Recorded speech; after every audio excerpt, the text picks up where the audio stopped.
i7 ગુજરાતનો અવાજ। નમસ્કાર દર્શક મિત્રો, i7 ન્યૂઝ ગુજરાતીની સાથે હું છું આપની સાથે પાયલ બામભણિયા। તો જોઈએ આજના મહત્વના સમાચાર। શહેર કોંગ્રેસ પ્રમુખ ઋત્વિજ જોશીની સિંહ ગર્જના।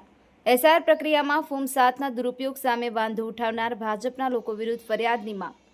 વડોદરા શહેર કોંગ્રેસ પ્રમુખ ઋત્વિજ જોશીએ એસઆર પ્રક્રિયામાં ફોર્મ 7ના દુરુપયોગ મુદ્દે કડક પ્રતિક્રિયા આપતા જણાવ્યું હતું કે ફોર્મ 7 મારફતે ખોટી રીતે નામ કમી કરાવવાના પ્રયાસો થઈ રહ્યા છે।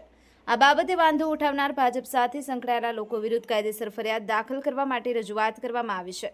ઋત્વિજ જોશીએ માંગ કરી છે કે સમગ્ર મામલે નિષ્પક્ષ તપાસ કરી અને દોષિતો સામે કડક કાર્યવાહી કરવામાં આવે જેથી લોકશાહીની પ્રક્રિયા પર વિશ્વાસ જળવાઈ રહે।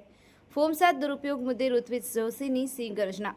Bureau chief Narendra Sharma, i7 news Gujarati, Anand.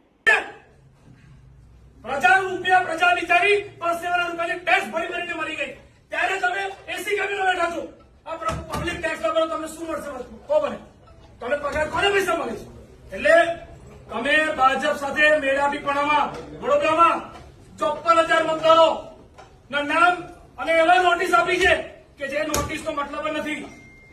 Notice તમે બંચના બંચ ખરેખર કલેક્ટર સાહેબ અમને પ્રોમિસ કરેલી મીડિયાની સામે કહું છું અને મીડિયા પ્રભુ તમે પણ હતા, તમે તે દિવસે રજૂઆતમાં હાજર હતા।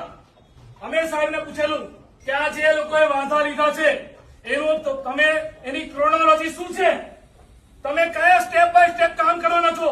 તો કલેક્ટર સાહેબે કીધેલું કે જેને વાંધો લીધો એને પહેલા બોલાવીશું।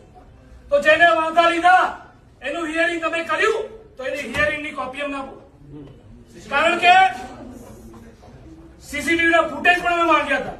એટલા માટે માંગીએ છીએ કે ભાઈ આ રાતોરાત આ ફોર્મ કોણ આપી ગયું? સીસીટીવી કેમેરા તો હોય ને।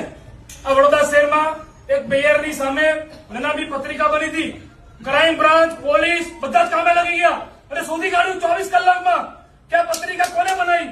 તો આટલા બધા બંચના બંચ રામપુરામાં 20,000, અકોટામાં 13,000, સયાજીગંજમાં 8,000, વડોદરા સિટીમાં 5,000, માંજરપુરમાં 2,400, આટલા બધા ફોર્મ એ વાંધાદારો આયા તો લાઈનો લાગવી જોઈએ ને, પણ ભાજપના કાર્યાલયથી આખા બંધ આવ્યા અને ભાજપના પ્રમુખનો આદેશ તમે માનીને તમે સામાન્ય પ્રજાને જે ગરીબ છે જે રોડ પર નહીં સાંભળવું પડશે।